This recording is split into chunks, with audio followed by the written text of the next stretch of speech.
Previously, Sàngó rose to the throne of Oyo. Now, his first great test has arrived.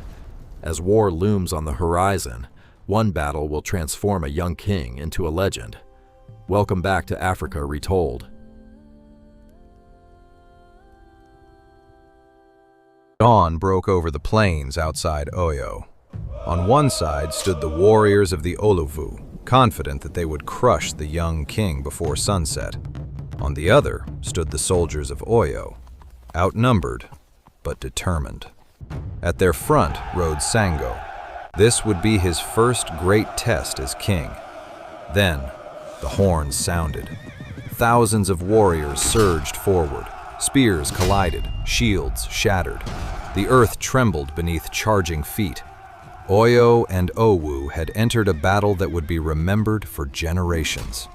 Sango did not command from behind his soldiers. He fought beside them, sword in one hand, shield in the other, leading every charge himself. His courage inspired his warriors, but what happened next would become the greatest legend of all. Yoruba oral tradition tells a remarkable story. As the battle reached its fiercest moment, smoke began pouring from Sango's mouth and nostrils. Some traditions even claim flames followed. Whether this was a carefully staged illusion, an exaggerated memory, or the beginning of a legend, no one can say for certain. But the effect was unforgettable. Fear spread faster than any sword. Warriors began to whisper, "He commands spirits. The heavens fight beside him." The disciplined ranks of the Olówù dissolved into panic, and once fear entered the battlefield, defeat quickly followed. By sunset, the battle was over. Oyo had won. The Olówù fled, and Sàngó had secured his throne. Across Yoruba land, his name became synonymous with courage and fear. Victory transformed the kingdom, but it also transformed its king. With every conquest, Sango grew more confident, more ambitious, and according to Yoruba tradition, more difficult to challenge. The king who had defended Oyo slowly began believing that nothing could stand in his way. Sango believed Oyo deserved a greater future. He decided the kingdom's seat of power should move to O-Yokoro, but one obstacle remained. Its ruler would never surrender willingly. If Sango wanted the city, he would have to find another way. Around this time, tradition says Sango wished to honor a woman he barely remembered, his mother, Torosi. She had died while he was still an infant. Unable to remember even her name, he sent trusted messengers north to the Nupe kingdom, hoping they would discover the truth.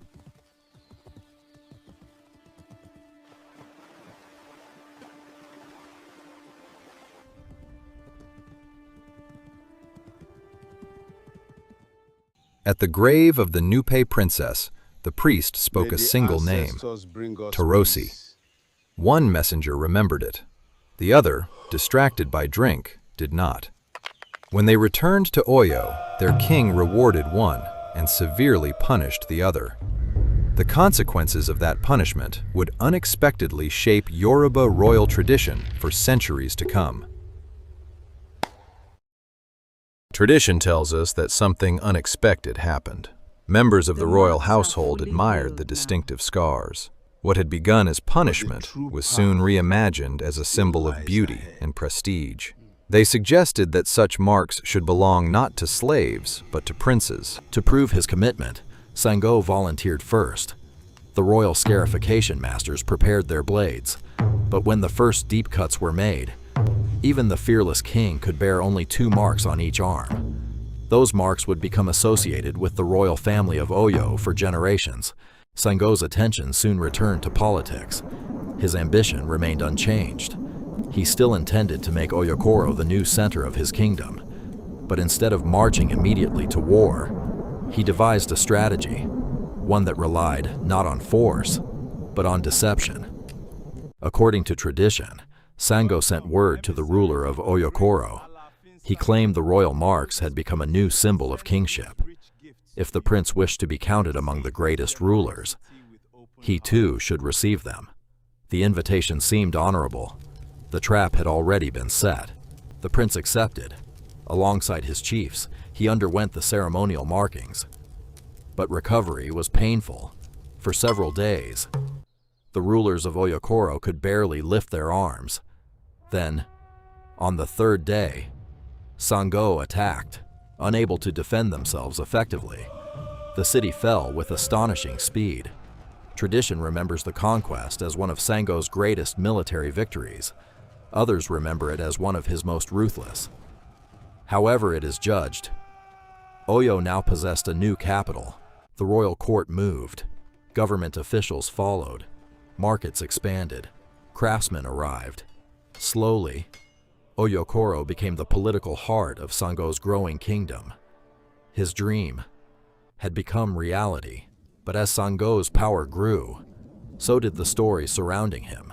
Many believed the king had become deeply interested in powerful charms. Some claimed he sought mastery over the forces of nature itself. Historians cannot confirm these accounts, yet they became an enduring part of Yoruba tradition. They would also shape the most famous story ever told about him. One day, Sàngó climbed a hill overlooking his palace. The hill would later become known as Oke-Ajaka. Accompanied by trusted companions, he prepared to test one of his mysterious creations. According to Yoruba tradition, he believed it might no longer work. To prove its power, he chose the one target he never imagined he could lose, his own palace. That single decision would change his life forever. Power had brought Sàngó glory, but it had also planted the seeds of his downfall. In the next and final episode, a single decision will change his life forever, leading to tragedy, exile, and the birth of one of Africa's greatest legends. Thank you for watching. If you enjoyed this episode, don't forget to like, subscribe, and share. Until next time, this is Africa Retold.